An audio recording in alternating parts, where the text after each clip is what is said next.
কি করছো মা? এই যে আলু কাটছিলাম ভাজবো বলে দিয়ে দেখছি না আলুটা ফোঁড়া হয়ে গেছে কিরকম দেখ না।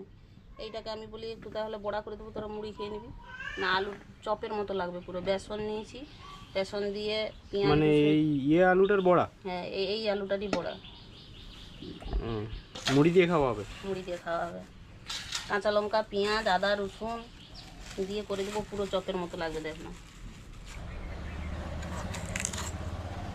আমরা এইরকম করেই রান্না করি। তুই দোকানে এইরকমই আলুকে দিয়ে দেয় চপের সঙ্গে, তোরা বুঝতেই পারিস নি। এইরকমই আলুকে দোকানে চপের সঙ্গে দিয়ে দেয়। মশলা দিয়ে 40 টাকা কেজি আলু। ঠিকই দিবি, আলুর যে দাম। হ্যাঁ এটা ঠিক, আলুর যে দাম, আলু কি আর ফিকবে।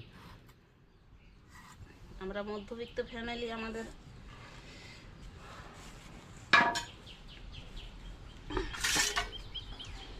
আমাদের রান্নাঘরটার পরিস্থিতি এইরকমই হয়ে আছে। এই যে কলা পাতা এখানে আছে, কলা পাতাগুলো মানে ছাগল খায়। 3-4টে যে ছাগল আছে দেখিয়েছিলাম না, সেই ছাগলগুলোর জন্য কলা পাতা রাখা আছে। এখন বর্ষাকাল তো, আর কিছু জ্বালনও আগে থেকে তোলা রয়েছে। বর্ষাকাল বাইরে জ্বালন থাকলে ভিজে যাবে, সেই কারণে কিছু জ্বালন তোলা রয়েছে।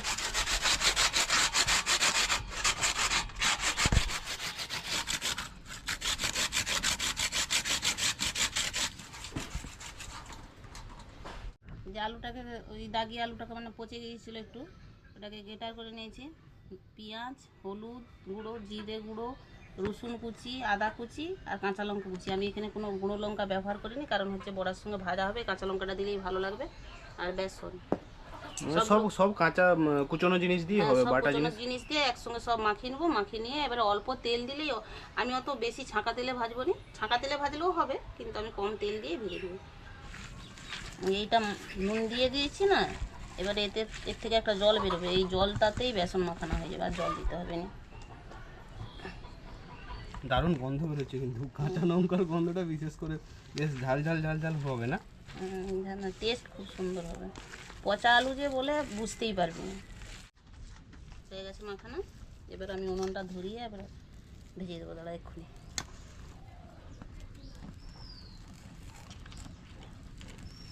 এবার দেখ এর মধ্যে দিয়ে দিই এইভাবে ছোটো ছোটো করে, এর মধ্যে দিই।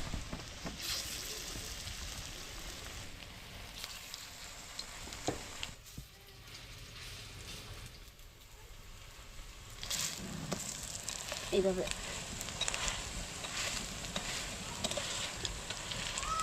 কারণ আমি তো দুবার তেল দিইনি, দিলে আর ভেতরে আর কাঁচা থাকবে না আর কি। তাতেও দেখ না তুই, এই তেলটা কত অল্প তেলে ভাজা হয়ে গেল। এই তেলটাই বেড়ে যাবে দেখ। এবার হয়ে গেছে, এবার তুলে নেবো। লাল করে একদম ভেজে নিয়েছি দেখ, বুঝেছিস?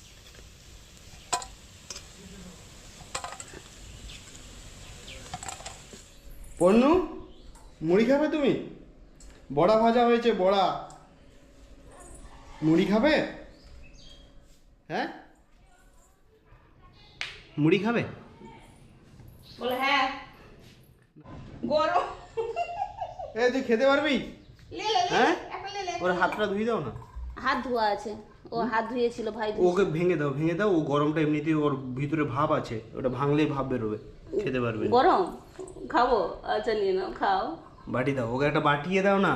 এ নাও বাটি। ও খেতে পারবে নি গো ওটা। ধরো বাটি ধরো। এই যে মুড়ি, এই মুড়ির সঙ্গে খাও। এই যে মুড়ি, এই যে খাও, খেয়ে নাও। ভালো লেগেছে? হ্যাঁ, ভালো ভালো নয়? ভালো লাগেনি? ঝাল? হ্যাঁ, না কাঁচা লঙ্কা দেওয়া আছে, আবার ঝাল লাগবে। হ্যাঁ ঝাল লেগেছে তো। বাচ্চা ছেলে ও। এনে আসুন রে, ঝাল লেগেছে রে। আরে ও খেয়ে নিবে। একটু গরমটা ঠান্ডা হলে তো ঝালটা এবারে। কাঁচা লঙ্কাটা দিয়ে আছে না, ও আসবে বলে কি আমি জানি? তাহলে একটা লঙ্কা বিনা ভাজতাম।